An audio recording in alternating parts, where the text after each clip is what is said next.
Hey guys, it's Jack here from GingerBets, and this week I'm previewing the Sanderson Farm Championship taking place on the PGA Tour exclusively for sportspub.com members. This week, as ever, I'm going to be looking at the course itself and trying to give you some insights on how the course will play and the key attributes that are going to be required to be successful and lift that trophy come Sunday evening. And then I've got my best outsiders for you to consider, plus my best outright selections for the week for you to go to war with against those US bookmakers. So first, let's have a look at the course itself this week. The course, Country Club of Jackson in the state of Mississippi. It is the Sanderson Farm Championship. I've got 5 key stats that I feel are going to be extremely important this week. So let's get straight into it and bring you my most important stat of the week. We can look at the data provided by datagolf.com, and it shows us quite clearly that dating back to 2013 that putting is of key importance at this event. It's of more importance here than it is at many events on the PGA Tour. So first off, I want us to consider that data. I encourage you to do so, and I have done so when making my selections. Second up, it's going to be a low scoring event this week, so it's birdie or better conversion rate. We want players that are dialed in and making plenty of birdies, because that's the only way you're going to win a low scoring shootout. Third up, it is greens in regulation. As we've touched upon in point 1, putting is of key importance this week. So what I'm looking for is players that are hitting greens plenty of times in regulation, giving themselves outside looks and giving themselves plenty of chances of rolling in those birdie putts. Then we have par 4 scoring from 400 to 450 yards. This is because we have 6 holes that fall in this distance this week. It's a key category, and I want players that have taken advantage of those short to medium length par 4s in the past. And then finally, it's driving distance. You'll be able to see from the graphic shared by the Data Golf team that this is of key importance this week.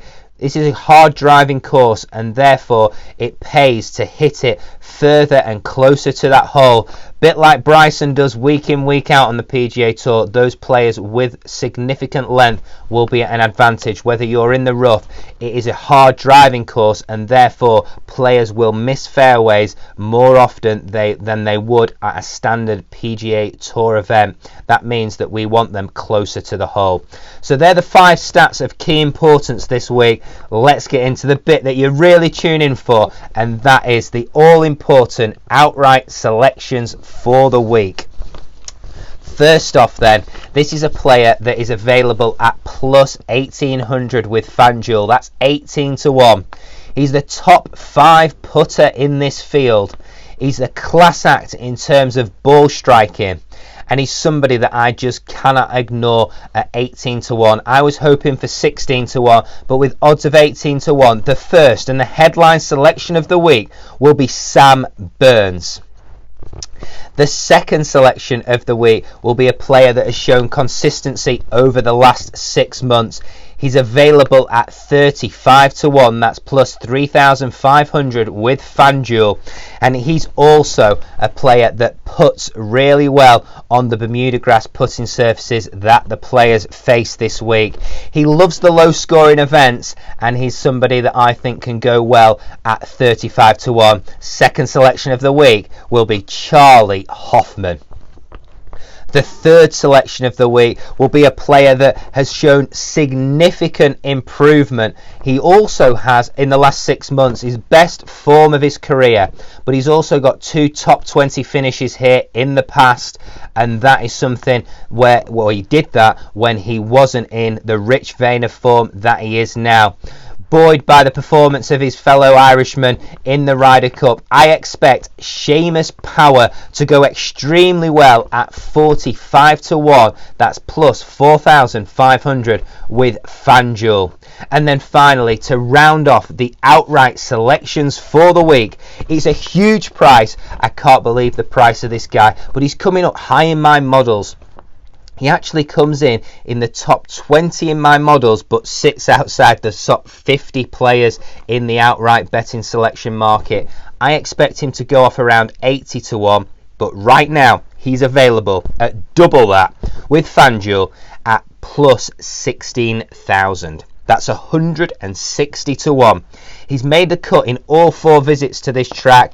He's dialed in with his irons right now, and he is in the top 20 in terms of putting performance over the last 50 rounds on the PGA Tour. So the 4th and final selection, and a huge outsider for you to consider this week, will be Adam Shank, for you to go to war with against those US bookmakers. Thank you for listening this week, and please may I remind you to take a look at the sportspub.com website, where you get access to the free picks week in, week out. And don't forget to tune in on Saturdays and Sundays, where I bring you my best 2-ball selections for days 3 and days 4. Let's hope that we can continue the success of last week at the Ryder Cup, where we brought you 4 outright winning bets from only 6 selections. We brought you the outright team winner. We brought you the top European point scorer, the top USA point scorer, and a joint winning bet with Victor Hovland and Shane Lowry sharing the spoils in the European wildcard market.